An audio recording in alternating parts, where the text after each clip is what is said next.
చేతన్ గారు ఒక డౌట్ అండి.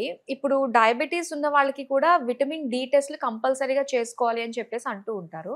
అంటే ఈ విటమిన్ డికి, షుగర్ వ్యాధికి సంబంధం ఉందంటారా? అచ్చా! ఇప్పుడు మీరు అడిగిర్రు గదా! విటమిన్ డీకి, షుగర్ వ్యాధికి సంబంధం ఉందా అనేసి. హ్మ్. మీ ప్రకారం విటమిన్ డి ఎందుకు అవసరం మన బాడీలో? అది బోన్స్‌కి సంబంధించి మనం ఎక్కువ చూసుకుంటూ ఉంటాము. కదా! మెయిన్ మెయిన్ దానికే. అందరికి అదే తెలుసు గదా! అదే. విటమిన్ డి అంటే ఒక ఫ్యాట్ సాల్యుబుల్ విటమిన్ అంటారు దీన్ని. ఓహో! ఇది బాడీలో సక్కగా లేదు అంటే హ్మ్. సరైన మాత్ర లేదు అంటే ఓన్లీ మన బొక్కలు ఒకటే ఎఫెక్ట్ గాదు. హ్మ్. బాడీ మొత్తం ఎఫెక్ట్ అయితది. హెయిర్ ఫాల్ ఎక్కువ ఉంటే గూడా విటమిన్ డి తక్కువుంటది. హ్మ్.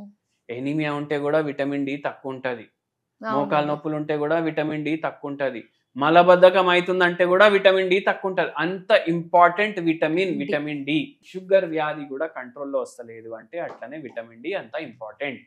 ఓహ్! అందుకే విటమిన్ డి డెఫిషియన్సీ ఉందంటే అది షుగర్ లెవెల్స్‌ని ఎఫెక్ట్ చేస్తది.